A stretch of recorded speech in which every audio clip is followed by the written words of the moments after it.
ಏನೋ ಬೆಂಗಳೂರಿನ ತಹಶೀಲ್ದಾರ್ ಕಚೇರಿಗಳಲ್ಲಿ ಬ್ರಹ್ಮಾಂಡ ಭ್ರಷ್ಟಾಚಾರ ಎಗ್ಗಿಲ್ಲದೆ ನಡೀತಾ ಇದೆ.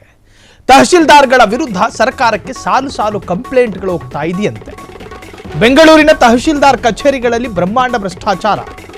ತಹಶೀಲ್ದಾರ್ಗಳ ವಿರುದ್ಧ ಸರ್ಕಾರಕ್ಕೆ ಸಾಲು ಸಾಲು ಬ್ಯಾಕ್ ಟು ಬ್ಯಾಕ್ ಕಂಪ್ಲೇಂಟ್. ತಹಶೀಲ್ದಾರ್ಗಳಿಗೆ ಬಿಸಿ ಮುಟ್ಟಿಸಲು ಮುಂದಾದ ಕಂದಾಯ ಮಂತ್ರಿ ಅರ್ಥಾತ್ ರೆವೆನ್ಯೂ ಮಿನಿಸ್ಟರ್. ಹೀಗಾಗಿ ಪದೇ ಪದೇ ತಹಶೀಲ್ದಾರ್ ಕಚೇರಿಗಳಿಗೆ ದಿಢೀರ್ ಭೇಟಿಯನ್ನು ಕೊಡ್ತಿದ್ದಾರೆ.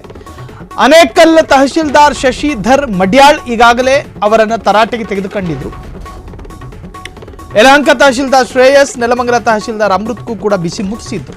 ಈಗ ಬೆಂಗಳೂರು ದಕ್ಷಿಣ ತಹಶೀಲ್ದಾರ್ ಅಶ್ವಿನಿ, ಉತ್ತರ ತಹಶೀಲ್ದಾರ್ ಮಧುರಾಜ್ ಸರದಿ. ಹಾಗಾದ್ರೆ ದೊಡ್ಡಬಳ್ಳಾಪುರ ತಹಶೀಲ್ದಾರ್ ವಿದ್ಯಾ ರಾಥೋಡ್ ವಿರುದ್ಧ ರೇಡ್ ಸಾಧ್ಯತೆ ಇದೆ. ಸಚಿವರ ಆದೇಶಗಳನ್ನು ಉಲ್ಲಂಘಿಸಿ ಕರ್ತವ್ಯ ನಿರ್ವಹಿಸುತ್ತಿರುವಂತಹ ತಹಶೀಲ್ದಾರ್ಗಳು. ಹೀಗಾಗಿ ತಹಶೀಲ್ದಾರ್ಗಳಿಗೆ ಬಿಸಿ ಮುಟ್ಟಿಸಲು ಫೀಲ್ಡ್ಗಿಳಿದ ಸಚಿವ ಕೃಷ್ಣ ಬೈರೇಗೌಡ. ಇದು ಯಾವಾಗಲೂ ನಡೀಬೇಕಾಗಿತ್ತು, ಇತ್ತೀಚೆಗೆ ನಡೀತಾ ಇದೆ.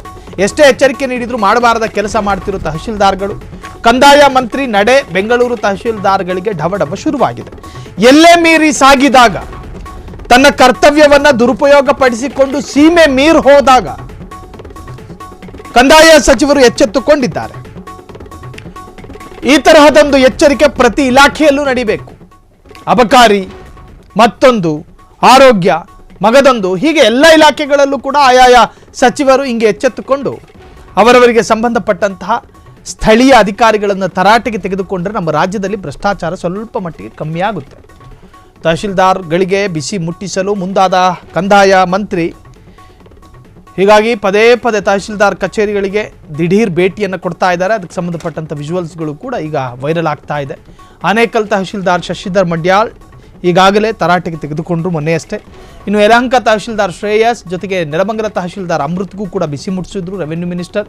ಈಗ ಬೆಂಗಳೂರು ದಕ್ಷಿಣ ತಹಶೀಲ್ದಾರ್ ಅಶ್ವಿನಿ, ಉತ್ತರ ತಹಶೀಲ್ದಾರ್ ಮಧುರಾಜ್ ಸರದಿ, ದೊಡ್ಡಬಳ್ಳಾಪುರ ತಹಶೀಲ್ದಾರ್ ವಿದ್ಯಾ ರಾಥೋಡ್ ವಿರುದ್ಧ ರೇಡ್ ಸಾಧ್ಯತೆ ತಳ್ಳಿ ಹಾಕುವಂತಿಲ್ಲ. ಸಚಿವರ ಆದೇಶಗಳನ್ನು ಉಲ್ಲಂಘನೆ ಮಾಡಿ ಕರ್ತವ್ಯ ನಿರ್ವಹಿಸುತ್ತಾ ಇರುವಂತಹ ತಹಶೀಲ್ದಾರ್ಗಳಿಗೆ ಈಗಾಗಲೇ ಆತಂಕ ಶುರುವಾಗಿದೆ. ಸೊ ಕಂದಾಯ ಮಂತ್ರಿಯ ನಡೆ ಬೆಂಗಳೂರು ತಹಶೀಲ್ದಾರ್ಗಳಿಗೆ ಒಂದರ್ಥದ ಢವಢವ ಶುರುವಾಗಿದೆ. ಅಕ್ರಮ ಮಾಡ್ತಾ ಡ್ಯೂಟಿ ಮಾಡ್ತಾ ಇರುವವರಿಗೆ ಸಖತ್ ಟೆನ್ಷನ್ ಎದುರಾಗಿದೆ.